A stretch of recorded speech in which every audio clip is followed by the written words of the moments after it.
Crucem sanctam subit,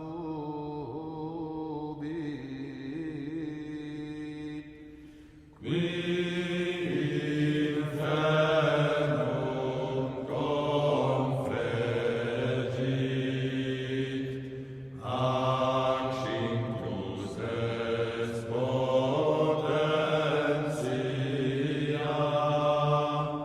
surrexit die tertia.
Jesus is King. Welcome to another edition of Trad Disputed Questions with co-host Nicholas Cavazos. And we have a special guest today, Dr. Sebastian Morello. Dr. Morello, thanks so much for coming on the show today. Thank you very much for having me. It's a great pleasure. If you don't know Sebastian Morello, he's a lecturer, public speaker, and writer. His BA in philosophy and Catholic tradition he got from Open University, and he has an MA and PhD degrees in philosophy from the University of Buckingham. He was trained in philosophy by Sir Roger Scruton and Reverend Dr. Andrew Pinsent.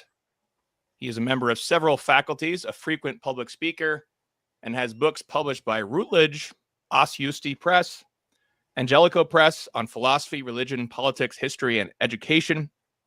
He lives in Bedfordshire, England, with his wife and children, and is a contributing editor and on the editorial board member of the European Conservative magazine. I've got the latest edition right here. I think this is, I haven't received the spring edition. I don't know how when it comes across the Atlantic, Dr. Morello, but you have a number of essays, The Art of Hunting. And we were just discussing how you are do you live in more of a rural setting? You said you were driving into London. What's your life like? I live about an hour outside London in the home counties. On the outskirts of a town. There's some beautiful countryside around here, and through hunting and deer stalking, my life is quite bound up with rural life and the local community here. I'm also master of hounds for the local hunt, so that takes up a fair bit of my time, and I like a life rooted in the earth. I think it's fair to say. It's what I derive much meaning from. Excellent. That's fantastic. We're going to talk about this. So today we're talking about Dr. Morello's two books on. There's the first one here is I have right here. This is the World as God's Icon, Creator and Creation in the Platonic Thought of St. Thomas Aquinas. And then we also have the latest text from Os Justi Press, and that is the Mysticism, Magic and Monasticism. Or sorry, Mysticism, Magic, and Monasteries from Os Justi Press. Our friend Dr. Peter Kwasniewski published your work. So really excited to get into this, especially I'd love to talk to you about just practices of hunting across the Atlantic. Excuse me, because I'm a Michigander, and where I'm in the USA, there's a ton of deer hunting, but we never use hounds. I don't know if that's even allowed here under our government oversight, but lots to get into. But before we do, just a reminder to please chip in something for our guild member, Brother Leo. He's been having a lot of financial difficulties. They're still trying to get back on their feet, so please chip in something for him. You can click on the link below for that. So let me just, I'm going to ask you a few questions. I want to kick it over to Mr. Nicholas Cavazos in just a minute. But here's your book. Where is the book? Let's see. Here. So Mysticism, Magic, and Monasteries, forward by Mr. Charles Coulomb. And I was struck by this, first of all, because Mr. Coulomb has also a mutual friend of ours. He has an essay about ultra realism. And this is something that he has a critique of Aristotle as too much influencing the development of materialism in history. So I was very struck by this, and I was wondering if, from the outset, Dr. Morello, would you call yourself an ultra realist in your philosophical kind of school of thought? Tell us more about sort of your school of Thomism, of Platonic Thomism, if you will, occasioned by Mr. Coulomb. Sure. Admittedly, the conversations that I've had with Charles haven't really been about the history of philosophy. A lot of the conversations that he and I have enjoyed together have been much more about history. I've been very fortunate to know Charles for a number of years now, and of course he's a regular contributor to the European Conservative, so we've collaborated on that. And in fact, he and I made a film for the European Conservatives YouTube channel a year or so ago, also including Joseph Shaw, the chairman of the Latin Mass Society of England and Wales, and I think the current president of Una Voce International. And we talked about history and the crisis of the church and things like that. I am actually familiar with Charles's essay critiquing and criticizing Aristotelianism, because our mutual friend Theo Howard introduced me to that essay a number of years ago. In terms of what species of Thomist am I, if we're going to go down that rabbit hole, I suppose. Look, I was never convinced by a prevailing narrative that Thomas's key historical contribution to the Christian academy or Christian intellectual thought was simply that of baptizing Aristotle. And one of the things that made me cautious about that view was that partly I just deemed it unhelpful to think about the history of the Christian academy as one of rupture, that in some way there's this really fruitful dialogue going on in the early centuries of the church between key theologians and the Neoplatonists, who obviously represent a rival to the church's growth, and they compete for supremacy in the civilized world with the church. It's either Porphyry or Proclus who wrote a text that is no longer available to us entitled Against the Christians. And of course, Julian, the apostate, tries to replace Christianity with a kind of practical Neoplatonism that draws heavily on the thought of iamblichus and theurgical practices and things like that. So one of the great ironies of Christian history is that here's this group of philosophers who very much see themselves as heirs to Plato's academy, but you've also got a lot of Christian thinkers who also consider themselves heirs to Hellenic thought. And in the polemic that develops in the early centuries between them, comes about this really fruitful theology. You see it initially in the catechetical school with Clement of Alexandria, and then it really comes to the fore in the Latin tradition with Augustine of Hippo, who has a very sophisticated participation theory of metaphysics. And it seemed to me a mistake to say that that was the dominant theology of the church, both Greek and Latin, until the arrival of these Aristotelian texts that are being translated into Latin because of engagement with Muslim thinkers in Spain and along the Mediterranean, and that because of the introduction of Aristotle, there's this kind of, what some writers refer to as a Aristotelian revolution, and that this rupture takes place, and then the church abandons largely its Platonic heritage, and it becomes one that is exclusively committed to Aristotelianism because of the dominance of and the prestige, indeed, of St. Thomas in the following centuries. And that just didn't concord with what I knew about St. Thomas, who was a deeply patristic thinker, who really, really grappled and understood the church fathers, for whom he had a very, very deep piety and reverence. And that, of course, if you actually study St. Thomas's writings, there's one particular thinker. Well, actually, there are two particular thinkers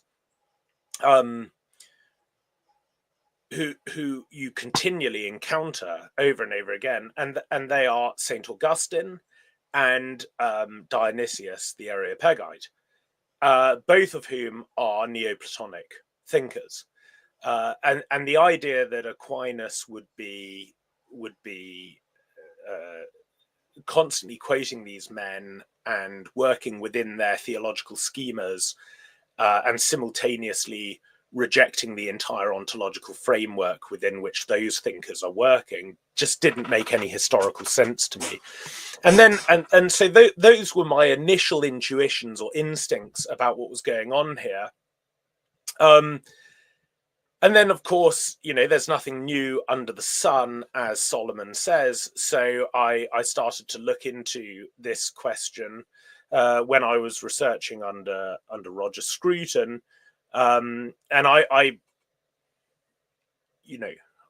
quite pleased with myself in one respect, which is that Roger Scruton never really showed any appetite for medieval or scholastic philosophy, but he got really excited over this topic during my research, and we had a large number of conversations about this topic. And in fact, I remember him once saying to me, I've never been forced into a position of having to think so much about God, which probably is no bad thing.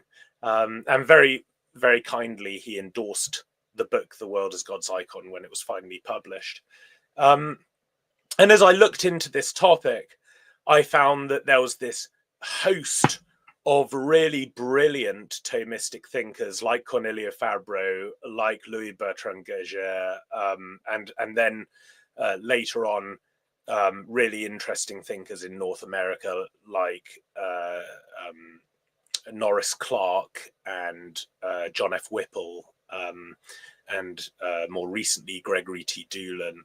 These people who are really trying to uncover these Neoplatonic themes within Aquinas's ontological thinking. And this school of thought has become known in recent times as the existential or existentialist Thomistic school, which to my own mind is unfortunate, because really I think what these guys are doing is just uncovering the metaphysics of Aquinas.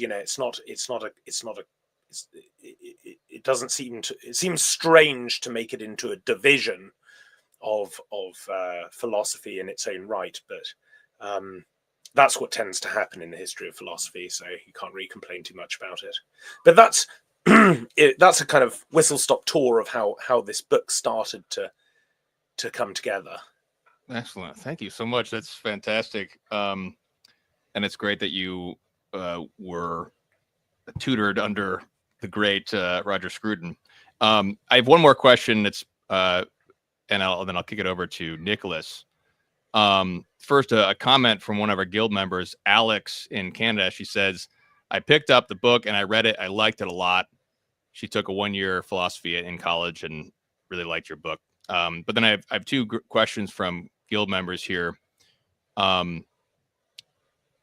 first a comment, and maybe you could just kind of, especially for those who've never been trained in philosophy at all, just comment on some of the differences between Plato and Aristotle. I know that's a huge task, but anything you can summarize. So our guild member Brett says his comment is Platonism and Aristotelian theories of the forms don't contradict, but are complementary. Plato's forms exist in the mind of God from eternity past, and Aristotle's forms are the forms brought to life from creation. I believe St. Thomas said as much, if I'm not mistaken. And Dan says his question to get into this is, why are so many Catholics against Platonism and prefer Aristotle's ideas? So any comments on Plato versus Aristotle in general? Yeah, so these are huge questions, like excellent questions, and I'm grateful for them, but they are big questions. This might be a crude way to try and convey this, but I'll do my best. So, what Plato and Aristotle both definitely agree on is that the world of matter, or the world of sense, is infinite, right? And in this regard, they're very much following the pre-Socratic tradition. So in the pre-Socratic tradition, the world is infinite and the world is eternal, and it's this infinite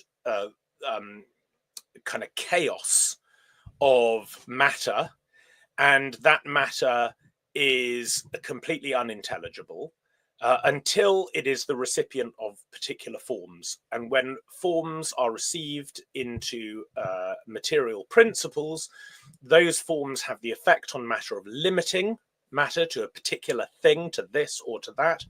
And by doing that, matter is rendered intelligible by the form. Okay, and so this is the common assumption of pre-Socratic philosophy, and it's inherited pretty much wholesale by both Plato and Aristotle. Now, there's a really big problem with this from a Christian perspective, because not only do we not believe in an eternal world, not only do we not think that matter is infinite, but we think there is limited matter with a particular historical created event, but also we do not, as Christians, associate something being limited with something being either perfected or intelligible. Because in the Christian account, God is unlimited, is infinite, but he's also perfect, and he is uttermost intelligibility. He might not be uttermost intelligibility to us, and this is, of course, the first question that Aquinas addresses in the Summa Theologica, but certainly God is uttermost intelligibility in and of himself, which is why, of course, the communion of the saints and the angels can contemplate him for all eternity, right? So this notion of finitude being associated with intelligibility and perfection is problematic from a Christian perspective. Now, so certainly both Plato and Aristotle adopt that from the pre-Socratics, but they have different ways of adopting it. So the way that Plato conceives of things is that indeed there is this world of forms that are the only true things, and everything else is a kind of dull reflection of that. So this is how he tries to explain the problem of the one and the many. Everything that we encounter, this multiplicity of things in the world, many of which seem to share in a common essence. So, you'll see a pug and you'll see a greyhound and you'll see a Dalmatian, but they're all participating in or sharing in this a perfect idea of dogness, and no given dog of our experience seems to exhaust the idea of dogness that Plato says must exist independently of these instantiations of dogness for them all to participate in that and never realize it entirely in themselves. And so for him, the world of sense is a kind of dull reflection of reality. It cannot ever be reality. And in many ways, it it distracts us from reality, and so there is a moral imperative in Plato to intellectually ascend out of the world of experience, so that you can be a true philosopher in Plato's eyes, which is a contemplator of the world of forms. Now, Aristotle doesn't believe that. He doesn't believe that that is the relationship of matter to forms. He thinks that every form is instantiated, whole and entire, on every given instance of it in the material world, and that in no way do those forms exist independently from their instantiation in the material world. And the job of these successive stamping of forms in the material world on all these different things is in some way so that they can collectively make up the single form of which they are mere expressions. And so those are the two accounts of how the principle of finitude, which is the principle of form or essence, relates to the infinite chaotic world of matter. Now, what Aquinas does, and this is really his key contribution to all of this, is that he actually sees both matter and form as principles of limitation, because they actually limit one another. The matter limits the form of dog to this dog or that dog, right? But also the essence limits matter to this particular holder of this essence. And so they're correlated limiting principles on one another. And what actually everything in reality shares, what is the one of which everything else is the many, right? To put it in that old antique way, is being, and that it's essay. Essay is the real key contribution that Aquinas makes to this metaphysical conversation. And now you really do have a principle in which all things share, and indeed in which God shares, right? So now, God is being subsistans, or esse subsistans. He is being in and of itself, whose essence is to be, and then you have everything else that are not being, but they have being because they participate in his act of existence, and he grants them existence through this mediating principle of his will. And then, of course, you have an Aristotelian account of reality, which is that, yes, the things of our experience are really real, and they really are recipients of forms, and they are concrete things. They're not just simply a reflection of the real reality. They are created reality. But you also have a Neoplatonic ontology, which is hierarchical, and you can intellectually ascend through the created order to a contemplation of that on which the created order is contingent.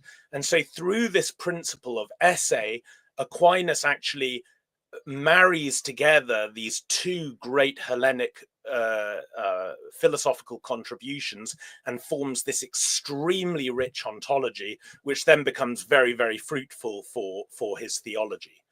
So that's like an attempt at a whistle-stop tour of an answer to some of those questions, if that helps. Sure. No, it definitely does help. Can you take that very theme that you're speaking on, and just for the audience that maybe is not aware, speak about how that relates to, in particular, the fourth proof for the existence of God? Because I think that the fourth proof for the existence of God, in my personal opinion, is one of the most fascinating, as well as one of the most clarifying when you're thinking about your overall metaphysics in human life. And so if you could speak to that just kind of for the audience, what would your perspective be, taking those principles and using them to commentate, I guess, if you will, on that fourth principle or fourth proof? Yeah, so the five ways of Aquinas are the other four ways very much are derivative of Aristotle's account of the four causes, what the fourth way or proof does is it introduces to his readers a theory of exemplarism, right? But it's an exemplarism of the divine essence, not an exemplarism of the divine mind. Okay, because the fourth way is it deals with essentially the hierarchy of being according to the transcendental attributes, right? And the transcendental attributes of goodness and unity and nobility and beauty are all convertible with being. Now, that means that what you get from the fourth way is one side of Aquinas's dual theory of exemplarism, because Aquinas thinks that that the most basic thing you can say about anything in creation is that it is a composite of essence and existence, right? And both of those principles, which are completely correlated to one another, both of those principles, they don't explain each other and they don't explain themselves. So you're going to need some kind of being to whom you can refer, who explains essence and existence and how they're held together. Now, to say that something exists is to say that it is. To say that something exists as this thing or that thing is to say what it is. And what the fourth way of Aquinas does is it introduces you to the thatness of created things, and that's great. But what's really why I talk about Aquinas's ontology as as leading to an iconographic account of God, right? That creation is iconographic of the creator, is because not only do we discover through Aquinas's dual exemplarism that the world imitates his divine essence insofar as it exists, but also that it imitates his divine mind, because everything that exists, he holds an idea of it in his mind, and by that idea he can will that something that imitates those ideas in his mind exist in the created order. So actually the entire world ends up then being iconographic of his divine mind, which is, I think, really a Christian way of seeing the world. You know, when you go out, when you walk in the countryside or whatever, when you look at the world, it should present itself to the baptized mind as divine communication. And of course there are plenty of passages in the wisdom literature and in the Psalms and so on that allude to this view of creation. So that is what I think. The fourth way is helpful in this regard, because you can't have an exemplarism of the divine essence or the divine nature without having an exemplarism of the divine mind when you're trying to account for why creation is as it is. So it leads to that discussion. But I would not say that the fourth way introduces us to Aquinas's Neoplatonic ontology in the way that much of his other theology does. Yeah, I was actually going to ask about that. What are some key passages of his writings that you think introduce those Neoplatonic themes? Because I think you're right in the sense that when most people think of Aquinas, or when they're going through a philosophy course, a one-year philosophy course or something like that, they are exposed to St. Thomas, but they're exposed to him after the historical accounting of Aristotelian writings being translated and the ressourcement, if you will, of their writings in Arabic and the Muslims translating them, etc. So what are some key passages of his Neoplatonic thought that people perhaps are overlooking, or they could go to as resources for looking into these matters? Well, I'm not sure if I can rattle off a load of texts off the top of my head. I probably could have 8 years ago when I wrote the book. But there are certainly, one of the things that I say in the book is that there are three metaphors that you find in Aquinas in order to convey divine exemplarism. And one is the metaphor of the musician, the other is the metaphor of the painter. And you can see why the metaphor of the painter is actually found in the Summa Theologiae.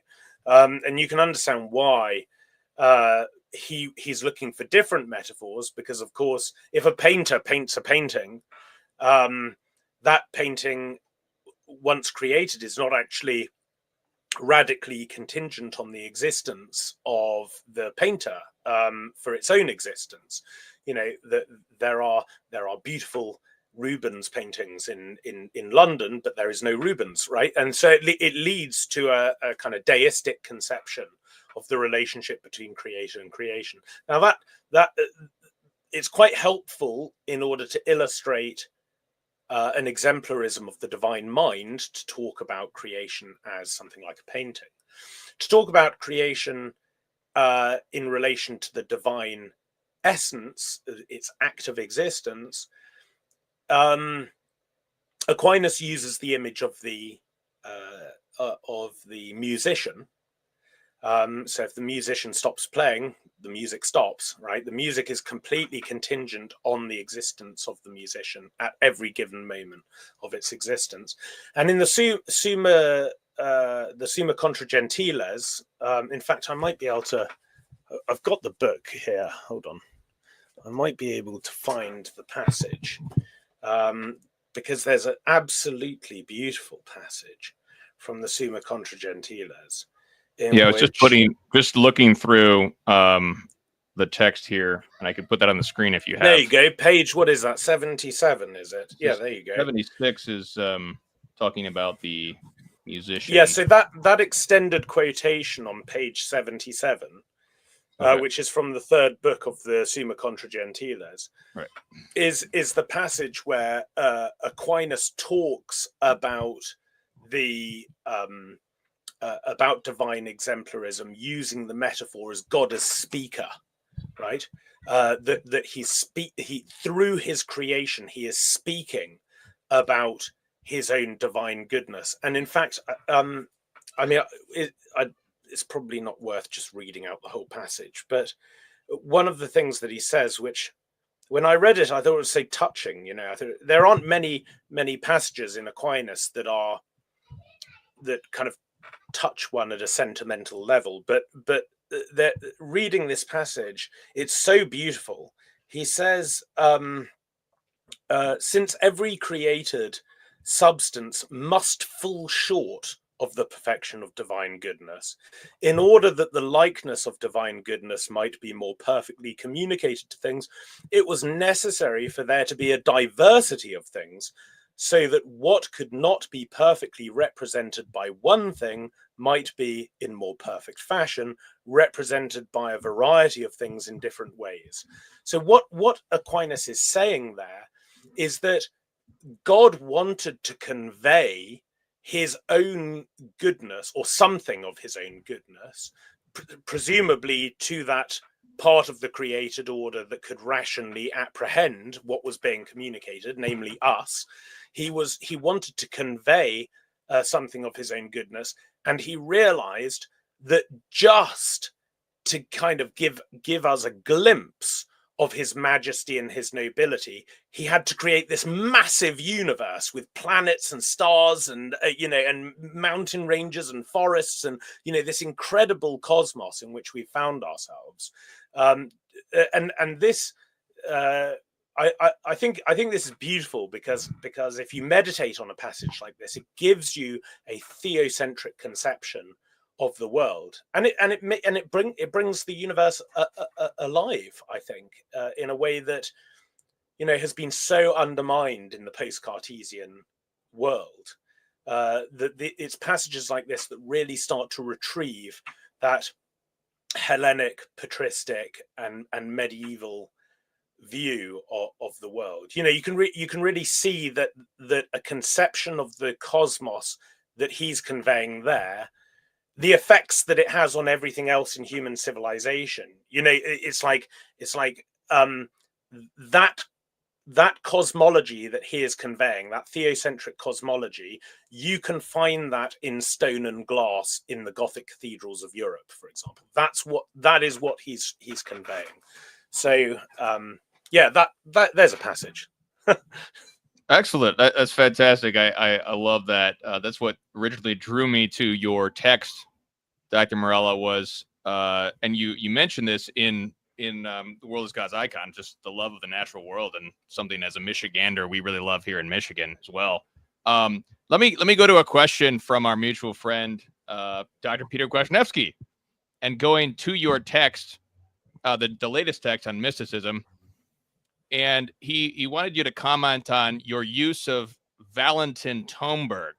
Now, this is something that I say, Thomas, you know, he's, as you said, he's famous for really a true form of dialogue, not sort of the false dialogues, but a true dialogue, not only with the Hellenic tradition, but also with the Mohammedans who are translating him, also with the particular philosophy of Avicenna and Averroes. Besides that, also Maimonides, who's obviously not Christian either. So I wanted to ask you about this, and that's Valentin Tomberg. And I don't know much about Tomberg at all, but I am a great lover of Vladimir Soloviev, who also is Russian and has some theosophic background. But I wondered if you could comment. This is something that our Sede friends over at Novus Ordo Watch apparently have attacked you about this. I don't really follow them, but apparently they have. And they did it according to the fact that you used Valentin Tomberg. So can you comment at all about Tomberg, who he is? Why do you see value in him? Why is that okay to use a thinker such as Tomberg with caution? What are your thoughts on that? Well, I think most thinkers we should study and read with caution. Really,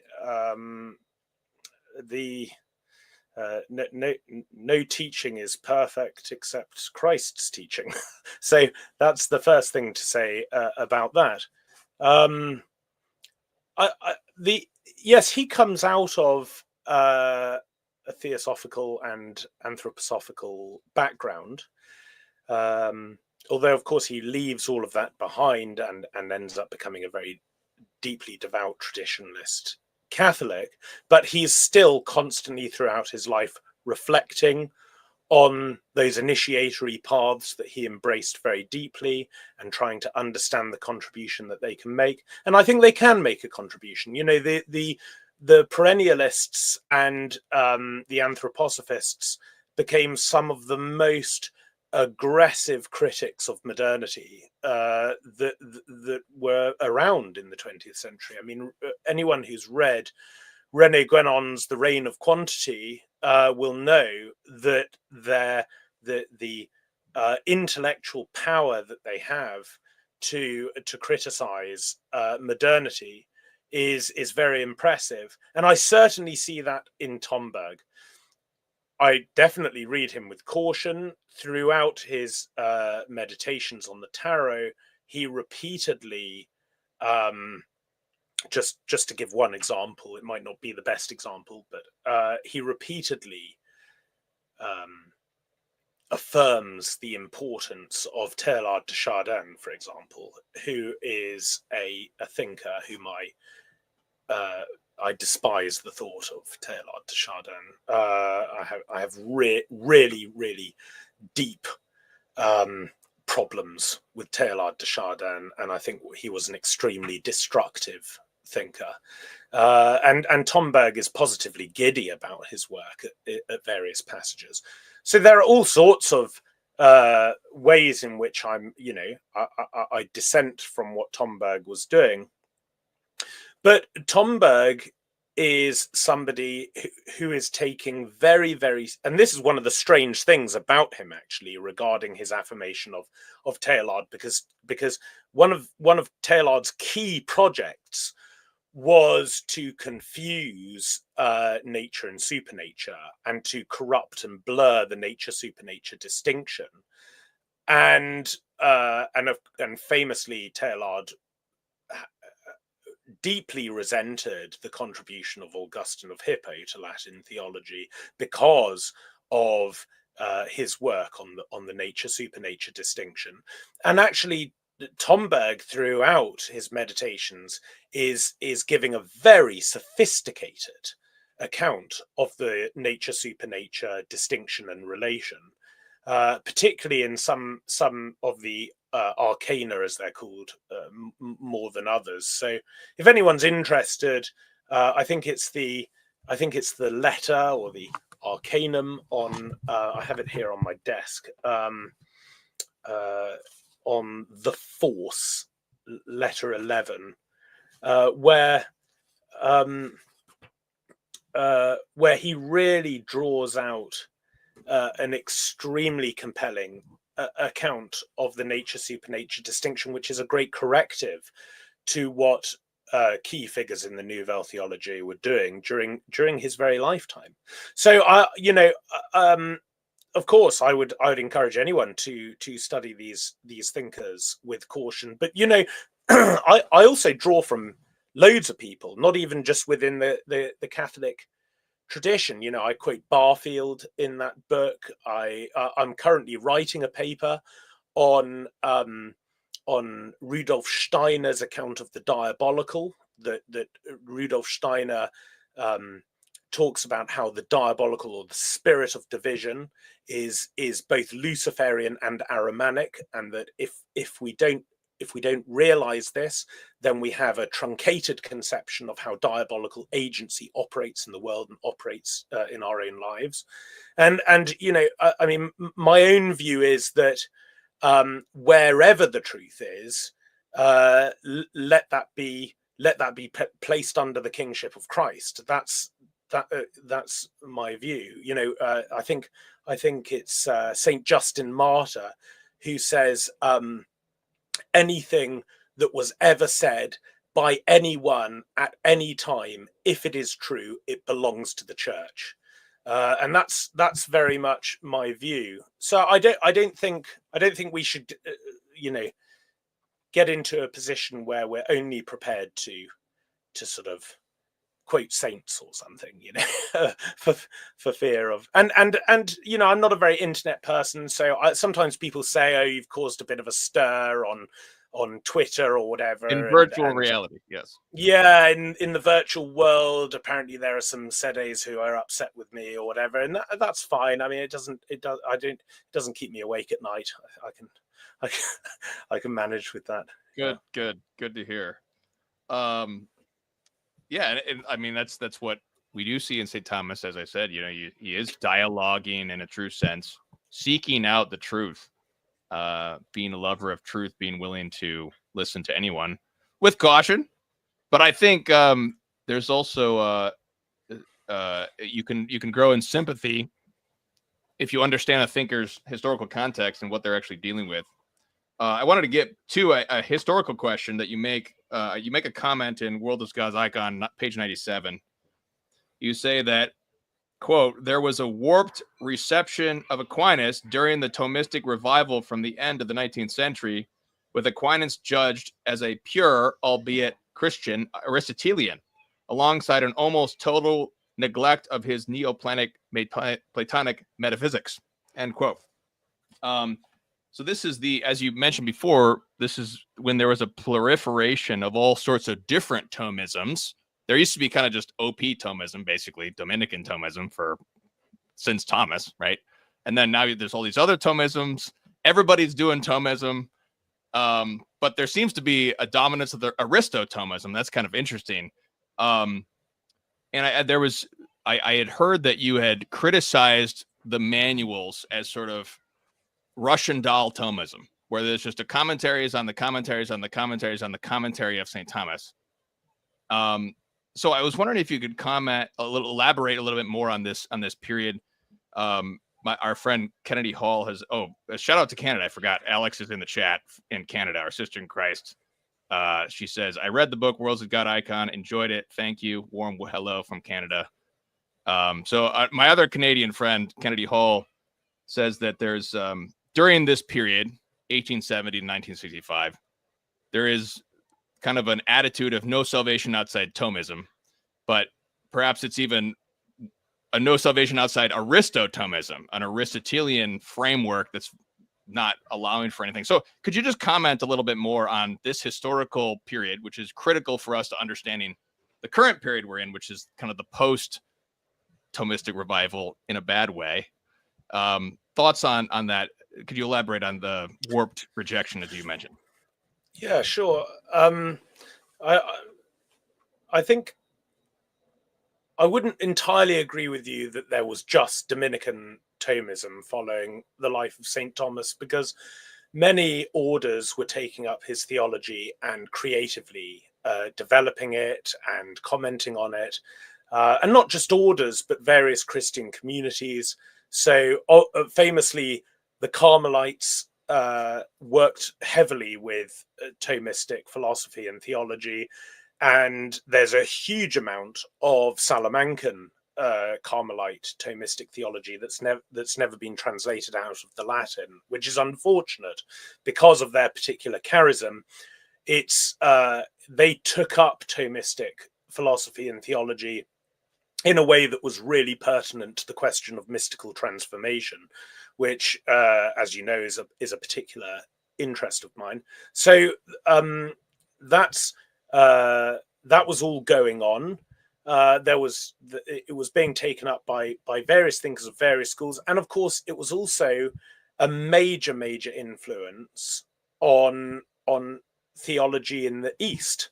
So Marcus Plested, I think his book is called something like The Reception of Aquinas among the Greeks or among the Orthodox or something like that. But at the time of the fall of Constantinople, at least according to his account, and he's a very, very serious scholar with an extraordinary amount of research under his belt, he demonstrates, I think, very convincingly that the thought of St. Thomas was the dominant school of theology among the Orthodox, among the Greeks in Byzantium in the 15th century, which is something that so for example at the Council of Florence, the Orthodox or the Greeks coming over for the council were completely familiar with the Thomistic terms that were being used by Latin theologians in Italy. They were all studying Thomas.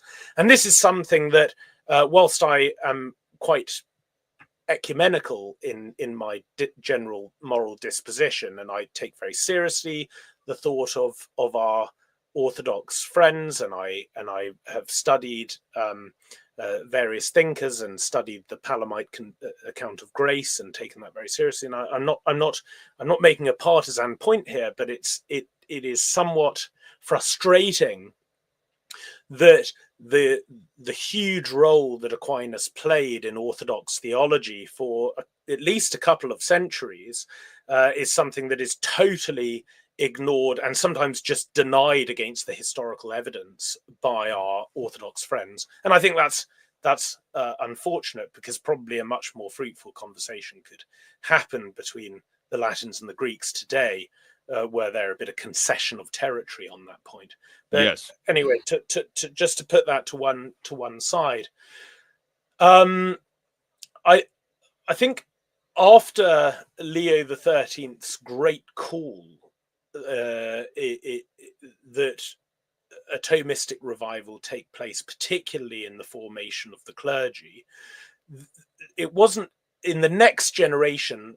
The dominant thinkers were basically Maritain and Gilson, who leading up to the council, and both of them are much more of the view that Aquinas should be understood as a baptized Aristotelianism, and so I think that's how this fed into the Catholic account of Thomistic history. And then these thinkers that I mentioned earlier came up and were, I think, a great corrective to that. And now I'm told that in Catholic seminaries today, I mean the better ones, where St. Thomas is studied and taken seriously, his Platonic thought is, or his Neoplatonic thought, maybe that's not the helpful way to put it, the degree to which his ontology is an heir to the Neoplatonic tradition is now taken very seriously. And I'm told by a friend of mine who teaches in the seminary in London, Alan Hall Seminary, that a lot of the seminarians there are, for example, studying Cornelio Fabro at the moment. And that was not the case when I wrote this book. So something is happening, and it seems to me only a good thing. Excellent.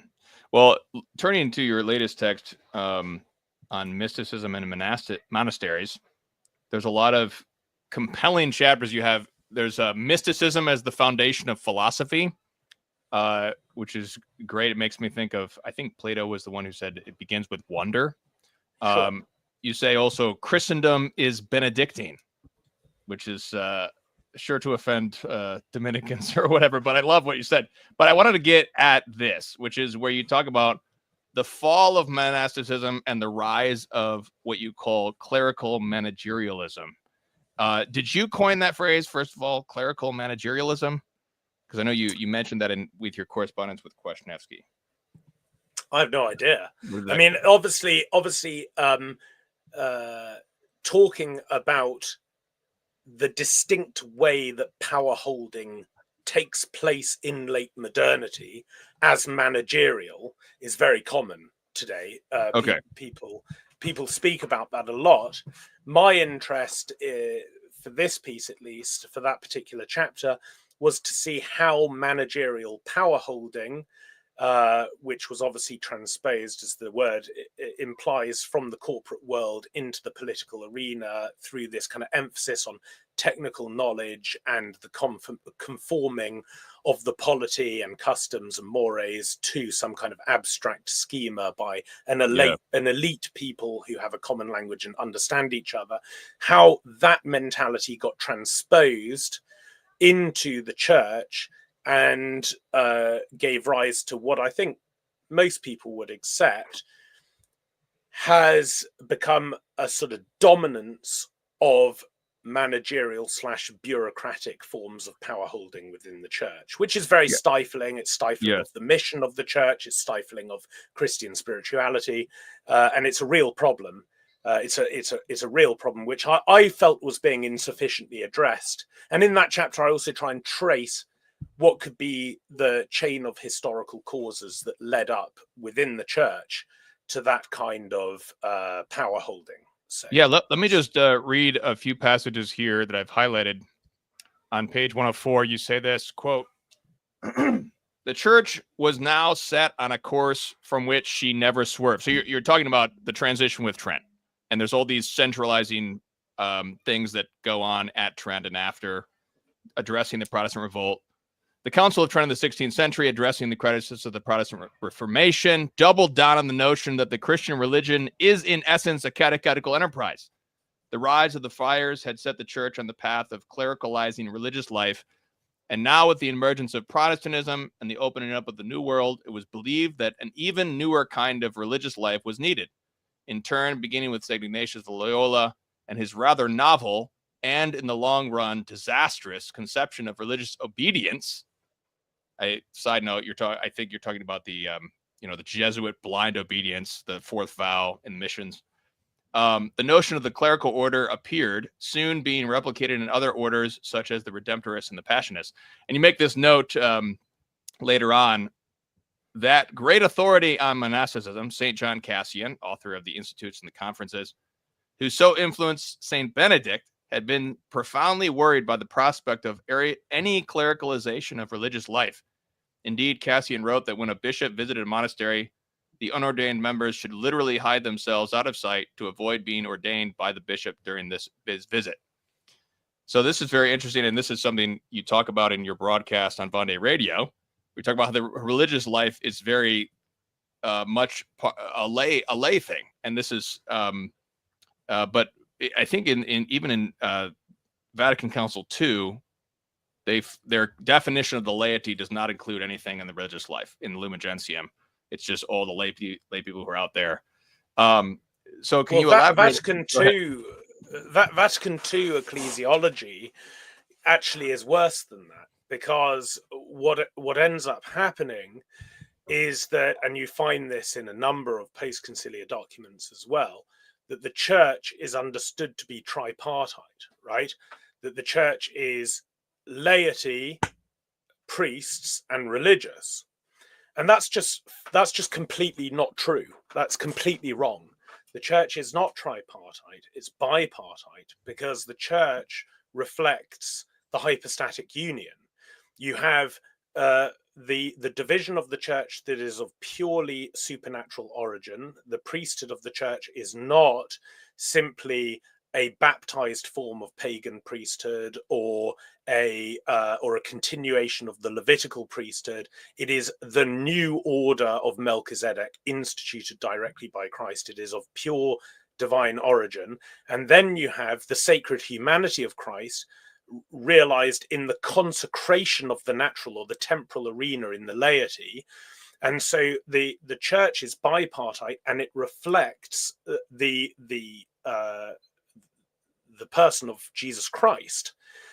The church is both bipartite and cruciform, because either members of the laity or the clergy can be consecrated through an act of consecration by taking vows, and you can have consecrated laity, consecrated priests, consecrated laity and priests in the first orders of those orders, of the religious orders, traditionally called priests and lay brothers, consecrated laity in the second orders, the nuns, the brides of Christ, and non-consecrated members of orders, who can be priests or laity in the third orders. And in fact, the ecclesiology of the church has now become so confused that it is now part of the official and canonical language of the church to refer to members of third orders as lay Dominicans or lay Cistercians, for example. So a parish priest who becomes a third order member of the Dominicans is canonically a lay Dominican. Well, explain that to me. So and of course, part of this is basically saying, well, anything that is institutionally in the church, because we're all in the church insofar as we're baptized, but anything that is institutionally in the church is de facto clerical. And that's just not true. It's not the history of the church. That was not the case at all. And so we've had this kind of creeping clericalism with this bizarre centralization of power and this emphasis that anyone who joins the first order of any religious should be aiming to become ordained and basically reconfigure religious life as just another clerical institute or another path of priesthood, when actually that's not what consecration is about. And I've taught religious in the church, in philosophy courses in particular, and it disturbs me that many of them see their particular religious life as just one path that they have chosen to priesthood, whereas actually the life of consecration far exceeds the life of the priesthood, because it is to be to be set apart as holy and in a spousal relationship with Jesus Christ. And part of this is because to be a lay person in the church or to be a priest in the church is completely normative to the constitution of the church, which is composed of lay and priesthood. But to be in this mystical spousal relationship with Christ through being actually made holy in an act of consecration is extraordinary to the church. It's something that happens distinctly through Christ intervening in the history of somebody's life and calling them into this spousal union with him. And so and this is part of the problem, is that we've lost any kind of coherent sense of what a vocation is or a calling is. And actually, it's very common now to call pretty much anything a calling. I have a calling to be in television, or I have a calling to be a nurse, or whatever it is. And so we're and maybe maybe using that term like that is fine as a kind of equivocation. But you have to, if you're going to equivocate on terms, you've got to at least have some sense of the univocal sense of the word that you're equivocating on. And we're losing all of that very, very quickly. So I think what I try to do in that chapter, at least, is try and call my readers back to a more traditional and a more coherent conception of ecclesiology. Do you have another question, Tim, or? No, go ahead. Go ahead. Pass it on over. Okay, I had a question actually based on that. So I'm a third order Dominican, so everything you were saying rings to my ears very true, because one of the whole things that I discovered in the process was that you are an actual member of an order, and so it's not just tossing on a label or a name or anything like that. You are actually like brought into an order. You live by a rule of life. And at least in the context of the Dominicans, you can even be buried in the habit once you were to pass away. But I'm curious on more of a historical point. Explain to us how this, as you put it, like threefold or tripartite mentality developed, because I agree with you. I think that Tim, when you quoted earlier, I think a section from one of the works on Christianity is Benedictine. I actually do fully agree with that whole overarching mentality, just because I've lived in Benedictine communities quite a while. And so I kind of see that perfect meshing together. But explain maybe to us the history of how that tripartite mentality developed, because I completely agree with you. I think I'm a convert to the church, and when I converted, it was like nonstop. Everyone's asking, so what do you think your vocation is? But it's laid out in those three ways. Are you going to be a lay person? Are you going to be a religious? Are you going to be a priest, etc.? So if you could explain to us the historical development of that, that'd be interesting. Well, I think a big part of the story is the disappearance of anything like a lay apostolate in the church. And part of this is just the misunderstanding of Christ's teaching on the division between what belongs to Caesar and what belongs to God. In fact, I'm rather of the opinion that you can't fully appreciate a lot of the aspects of Christ's ministry if you don't give some room to the humor of Christ, that because Christ does deploy humor, and sometimes if you kind of sit with the text a little bit, it's actually very funny. You think about our Lord's dialogue with the lady at the well. Oh, I'd love to meet your husband. I don't have a husband. Oh, that's right. You got 7. This is kind of brilliant, actually. And one of the things that I think has been a huge mistake is when Christ says, "Give to Caesar what's Caesar's and God's what's God's," that to take him seriously is to misunderstand what he's doing there. Because if you look at all of Christ's teaching, the conclusion is, as far as Jesus Christ is concerned, there isn't anything that isn't God's. Right? So the joke is, give to Caesar what is Caesar's, because Caesar is God's. Right? And of course when Christ meets Caesar's representative in Pontius Pilate, he says to him, "You would have no power if it weren't given to you by God. So it's quite clear that I'm not saying there isn't a distinction between the secular and the sacred, but the secular is a species of the religious, right? The secular is a species of God's God's agency and presence in the world, right? And of course, the history of Christianity testifies to this, because great warlords and great emperors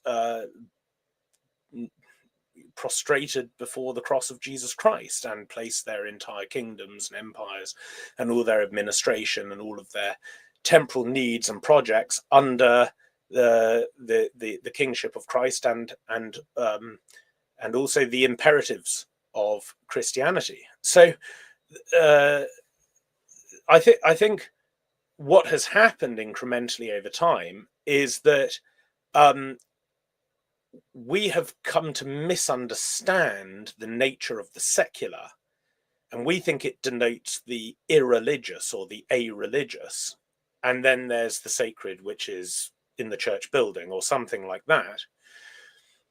But that's not at all the Christian conception of the place of the secular, which is the place where the baptized laity of Jesus Christ, who are other Christs, enter the temporal world, which is under the legal jurisdiction of Satan's principality, and they capture it, and then they place it under the dominion of Jesus Christ. And by doing that, they create a civilization which has historically been called Christendom.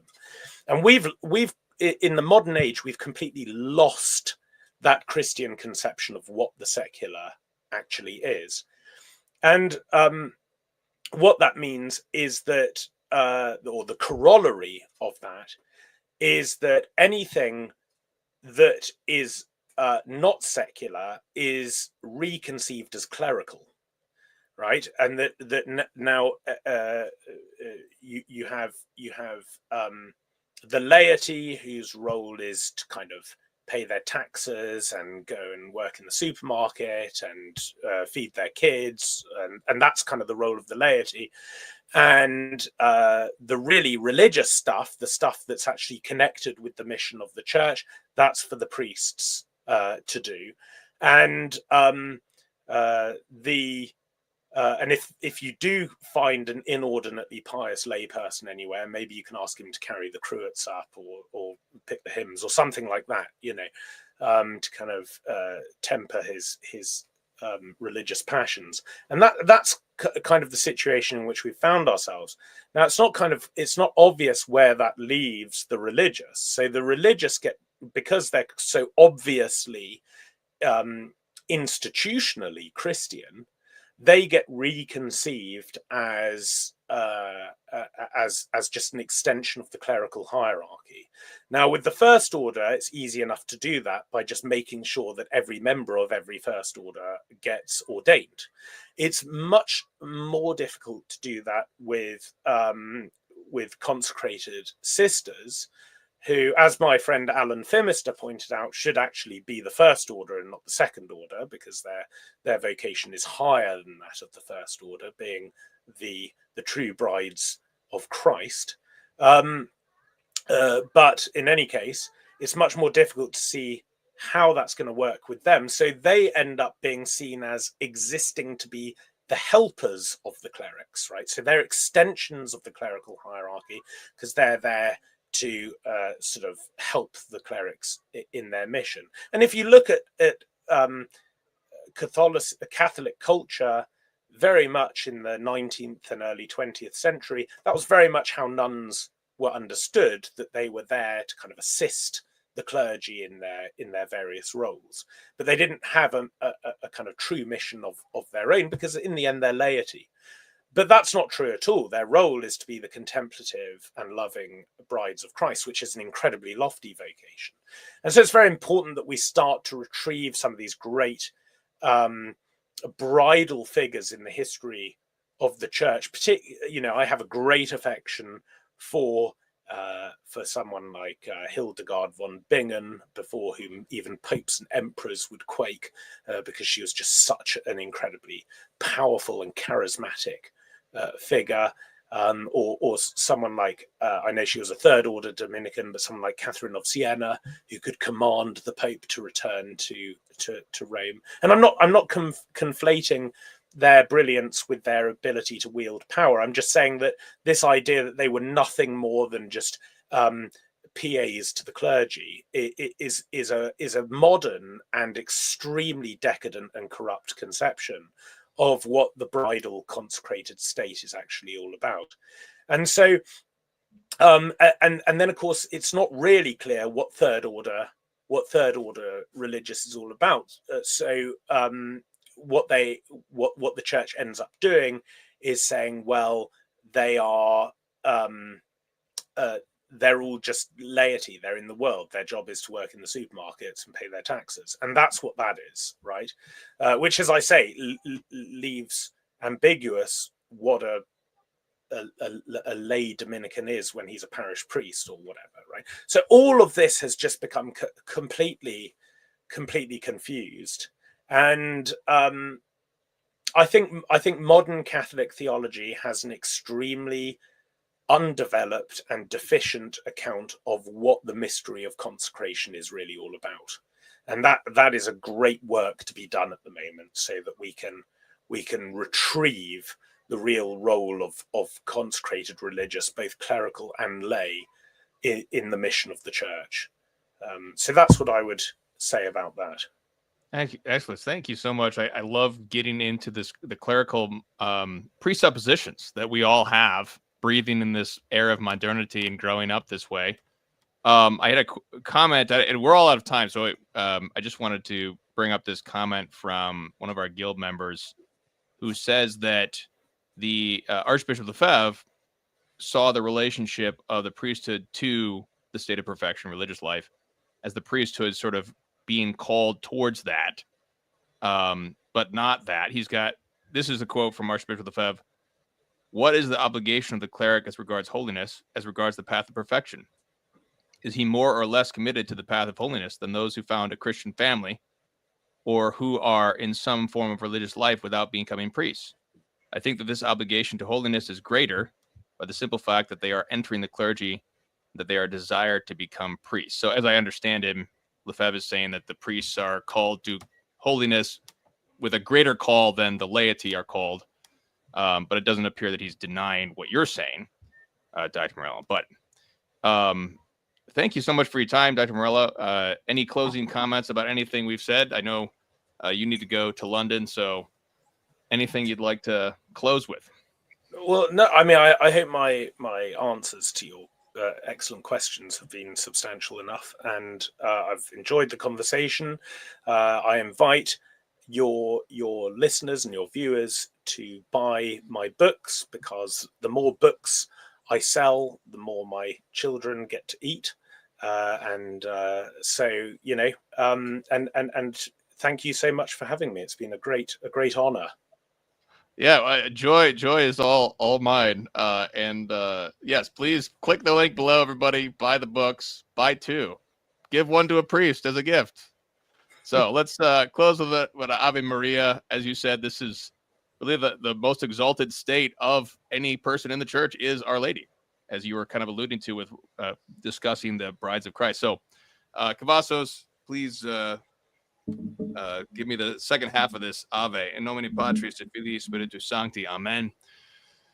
Ave Maria, gratia plena, Dominus tecum, benedicta tu in mulieribus, et benedictus fructus ventris tui, Iesus. Sancta Maria, Mater Dei, ora pro nobis peccatoribus, nunc et in hora mortis nostrae. Amen. In nomine Patris et Filii Spiritus Sancti. Amen. Jesus is King.